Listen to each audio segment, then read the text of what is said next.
Welcome to the world of lentils. We're going to start the ball rolling with our brown lentils because we are going to cook them up for the apricot cashew chestnut loaf. Firstly, to dispel or to look at why you would possibly, well, I believe you should soak lentils. Even the brown ones. I've started the experiment going by soaking some overnight with cold water to see what happens, and then to use my usual method. Here we have cold water overnight. You can see a little bit of stuff coming out there, a little bit of discoloration. But when we then soak them overnight, as you've seen here in boiling water, you can see a whole different thing happens. It apparently contains enzymes that cause the flatulence or cause bloating in enzymes in lentils that a lot of people find a problem. So soaking them, I think, is a really good way to make sure that you're going to digest them as well as possible. So we've then rinsed them now thoroughly 2 or 3 times, and we're going to cook them for at least 20 minutes. We want the lentils for this dish to be really soft and mushy.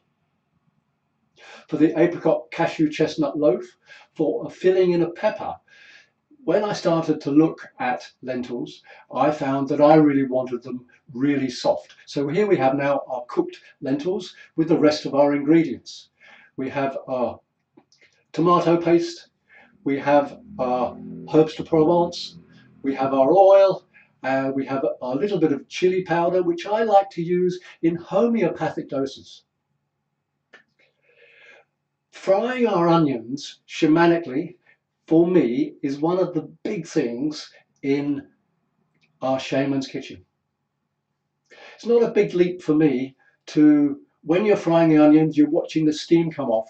You've had a bad day, put the feelings into the onions, allow the onions to fry off that when you come to the point of putting in the spices, that you can be at one and at peace with our cooking meditation.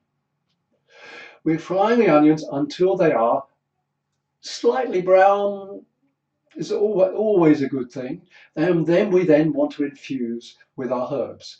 The infusing of the herbs, as we will see, is, I believe, one of the secrets of good sauce. Our homeopathic dose of chili, this is a French chili pepper, ground up very strong. You only want a homeopathic dose. You're not going to taste the chili. It's for flavoring. You need less seasoning. We're going to infuse that. Now smell the flavor coming off this. And we're then going to put in our lentils and then add in our tomato paste. And then season with our lovely tamari, which is a naturally fermented soy sauce. And then we're then going to cook it all out. Cooking the tomato paste out, the raw tomato paste that you get if we were just to put the tomato paste in and just mix it round. Cooking it for 2 or 3 minutes really works.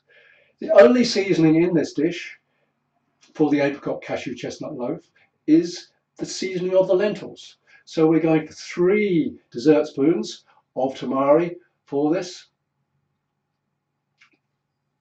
I'm hardly using any salt when I'm using tamari. Here we are now cooking up the tomato paste because it is such a lovely dish. A lovely sauce. I only use tamari these days because it's a naturally fermented soy sauce, and so it ticks another box for me with all the people I have with gluten-free issues.